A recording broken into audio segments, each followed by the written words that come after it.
एक व्यक्ति जो अपने जीवन में सरकारी नौकरी पाने का सपना देखता है और उसको साकार करने के लिए दिन रात एक करके मेहनत करता है, और जब एप्लीकेशन फॉर्म निकलते हैं जिसकी वो तैयारी कर रहा होता है, तुरंत एप्लीकेशन फॉर्म भर देता है और उसका पेपर इतना ज़्यादा अच्छा होता है कि उसे पूरा विश्वास होता है कि अब तो मेरी नौकरी लग जाएगी। जो उसने ये एप्लीकेशन फॉर्म भरा था वो भरा था 2013 में, लेकिन कई सालों तक इसका रिज़ल्ट नहीं आया। उसे पता था कि मेरा रिज़ल्ट आएगा तो मेरी नौकरी लगना पक्का है, क्योंकि उसका इतना अच्छा यहाँ पर एग्ज़ाम हुआ था, उसने जो नंबर जोड़े थे उसे पता था कि मेरी नौकरी तो लगनी है।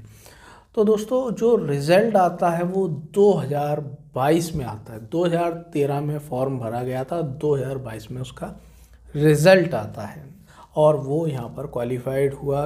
यहाँ पर उसने जो टेस्ट था वो पास कर लिया था।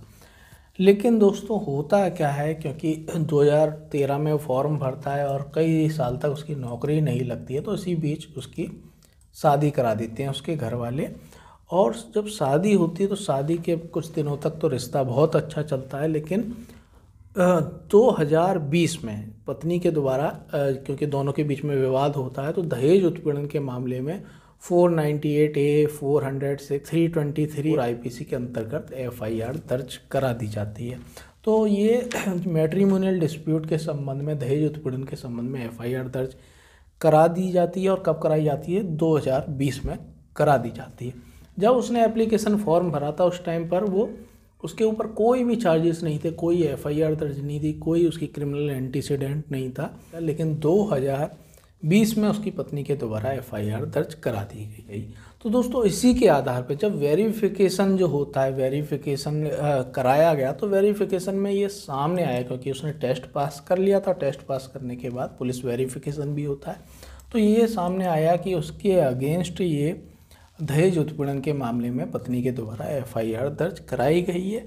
इसलिए उसको यहाँ पर नौकरी नहीं दी गई, इनएलिजिबल बताया गया कि आपके अगेंस्ट ये चार्जशीट कोर्ट में आ चुकी है, ये एफआईआर दर्ज हुई है, इसलिए आपको नौकरी नहीं दी जा सकती, आप यहाँ पर एलिजिबल नहीं हैं, क्योंकि आपके अगेंस्ट दहेज उत्पीड़न के मामले में एफआईआर दर्ज कराई गई है।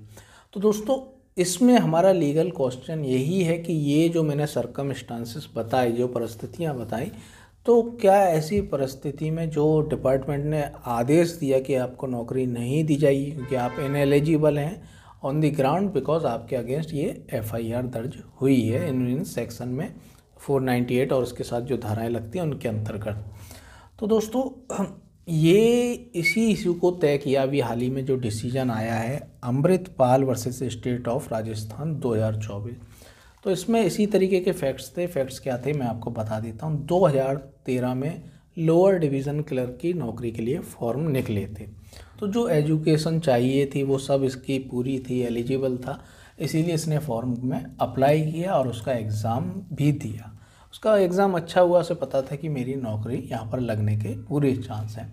लेकिन 2013 में फॉर्म भरने के बाद और एग्ज़ाम देने के बाद जो उसका रिज़ल्ट आउट हुआ वो हुआ 2022 में, अक्टूबर 2022 में, मतलब समझ लीजिए 2023 ही समझ लीजिए आप। 23 में उसका रिज़ल्ट यहाँ पर निकला और इसी बीच 2020 में उसकी पत्नी के द्वारा दहेज उत्पीड़न के मामले में, क्योंकि उन दोनों पति पत्नी के बीच में कुछ विवाद होगा, तो पत्नी के द्वारा 498, 406 और 323 और 494 ऑफ आईपीसी के अंतर्गत यहाँ पर एफआईआर दर्ज करा दी गई। तो दोस्तों, क्योंकि जब रिजल्ट निकला था 2022 में के लास्ट में, तो उसने यहाँ पर उसका डॉक्यूमेंट वेरिफिकेशन भी हुआ, जो पुलिस वेरिफिकेशन होता है वो भी हुआ। तो उसमें सामने बात आई कि उसकी पत्नी के द्वारा 2020 में ये एफआईआर दर्ज कराई गई है। पत्नी के द्वारा ये दहेज उत्पीड़न के मामले में 498 और जो साथ में धाराएं लगती हैं उनके अंतर्गत ये उसके अगेंस्ट एफआईआर दर्ज कराई गई है, जिसमें कि चार्जशीट भी आ चुकी है। तो इसीलिए, क्योंकि उसके अगेंस्ट उसकी जो क्रिमिनल एंटीसीडेंट है, उसकी जो क्रिमिनल हिस्ट्री यहाँ पर आई है, क्योंकि यदि क्रिमिनल हिस्ट्री होती है तो ये माना जाता है कि नौकरी के लिए आप यहाँ पर आपको नौकरी नहीं मिल सकती। और ये सही बात भी है कि ज़्यादातर मामलों में आप नौकरी नहीं पा सकते यदि फॉर्म भरते समय आपके ऊपर यहाँ पर गंभीर धाराओं में कोई मामला दर्ज है। तो दोस्तों उसे नौकरी यहाँ डिपार्टमेंट ने यहाँ पर नौकरी नहीं दी और ये कह के कि आप एलिजिबल नहीं हैं क्योंकि आपके अगेंस्ट ये मुकदमा दर्ज कराया गया है। तो इस तरीके से उसे यहाँ पर नौकरी नहीं दी गई। तो जो एप्लीकेंट था वो यहाँ पर एग्रीड था इस ऑर्डर से, और इस ऑर्डर के अगेंस्ट जो उसके नौकरी नहीं दी गई ऐसा ऑर्डर पास किया गया, तो उसके अगेंस्ट वो गया राजस्थान हाई कोर्ट में, और राजस्थान हाई कोर्ट ने उसने चुनौती दी और यहाँ पर कई तर्क दिए उसने।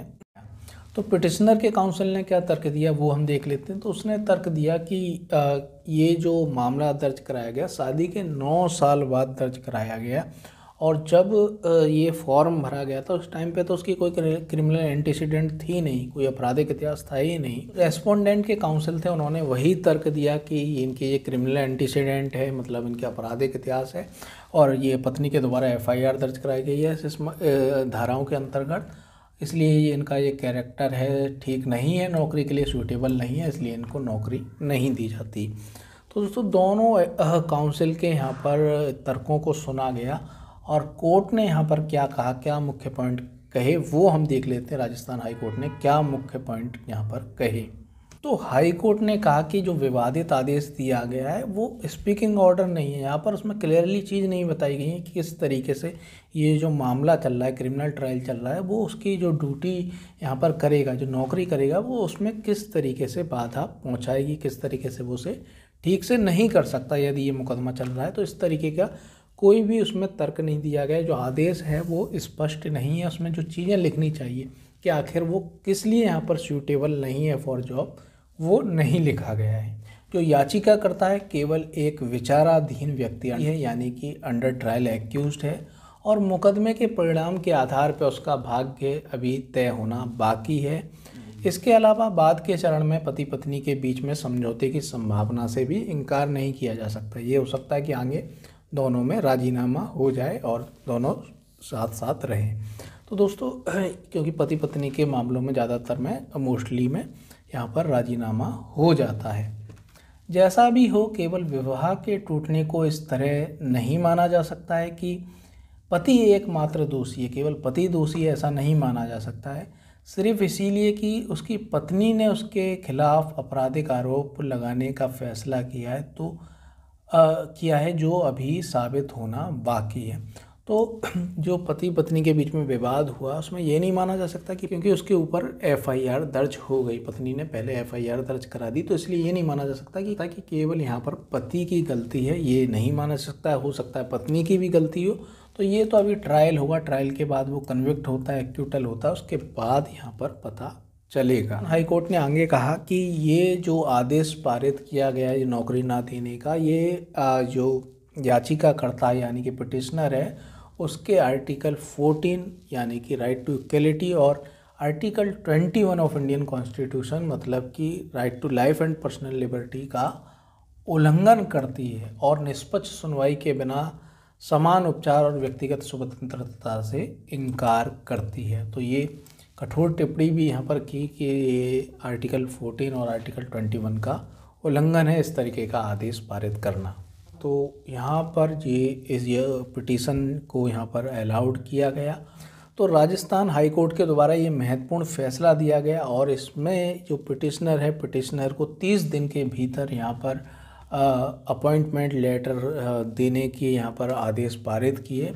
तो बहुत ही महत्वपूर्ण ये फैसला है दोस्तों। ऐसी कई लोगों के सामने ऐसी सिचुएशन आ रही होगी, तो ये इसलिए मैं वीडियो बना रहा हूँ। इसको अधिक से अधिक शेयर करें और इसके साथ Mukesh Kumar versus state of Rajasthan का जो फैसला है वो भी देखें, वो भी बहुत महत्वपूर्ण है।